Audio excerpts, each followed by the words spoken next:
নিয়ামতপুর শালবাড়ি বাজারে কৃষক সভা অনুষ্ঠিত।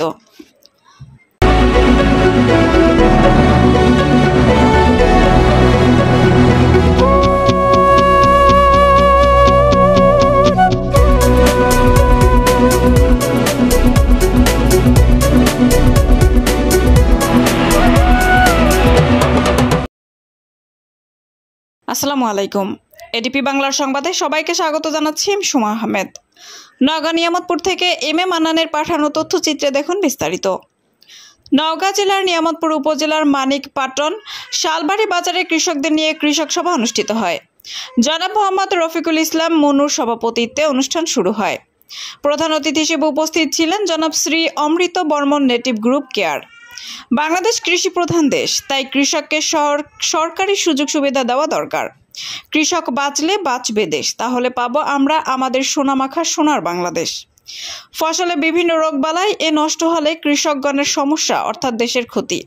তাই দেশের কৃষককে স্বাবলম্বী করে তুলতে নেটিভ গ্রুপ কেয়ার বাংলাদেশের সকল কৃষককে নিয়ে পর্যায়ক্রমে কৃষক সভা করবেন। সেই ধারাবাহিকতায় আজ মানিকপাটন শালবাড়ি বাজারে কৃষক সভা অনুষ্ঠিত হয়। নেটিভ গ্রুপ কেয়ারের এ মহতি উদ্যোগ বাংলাদেশকে অর্থনৈতিকভাবে আরো স্বাবলম্বী করে তুলবে ইনশাল্লাহ। রাস্তায় আমরা ওষুধটা করে চলবে, কাজ যদি না হয় 100% গ্যারান্টি দেবে। কত পার্সেন্ট? যদি বা 10% হাতে হওয়া দরকার।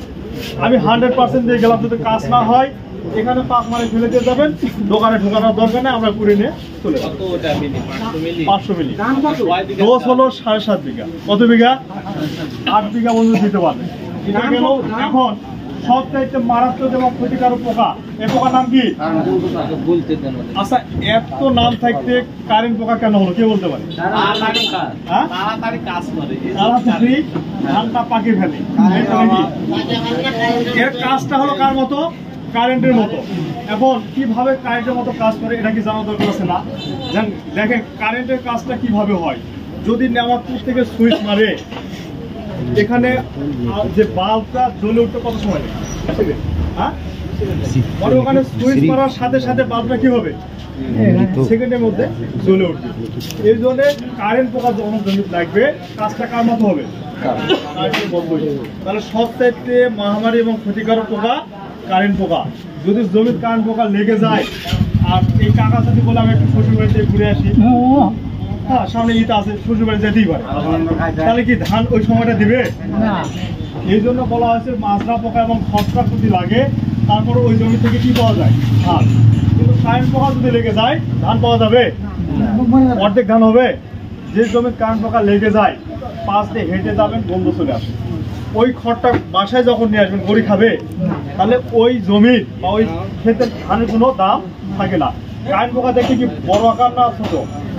ছোট, একদম গুনি গুনি ছোট ছোট পোকা। এই পোকাটা ধানের কি খায়? কি খাবে? রস খায়। কুশোতে আমরা কোথায় দিই? কোথায়? মাথায়। এখন আমরা বসে আছি কোথায়? চেয়ারে। তো দেখি আমাদের পা উপরে আছে না নিচে? নিচে যদি থাকে, আমরা কি মশা অ্যাটাক করতেছে না? কেমন আছে তো নাকি? এখন পায়ে যদি মশা লাগে আর আমি যদি গালে মারি, কাজ হবে ভাই? কি বলে? কাজ হবে নাকি? হ্যাঁ, আপনি তো বলেন যে কারেন্ট পোকা লাগে ঘোরাই, ওষুধ দেই মাথায়। কারেন্ট মশা আমার পায়ে লাগছে, আমি গালে মারি, কাজ হবে? আমাদের কিছু ব্যবহার বিধি ভুল আছে নাকি? কথা খারাপ না ভুল বললাম? ঠিক আছে।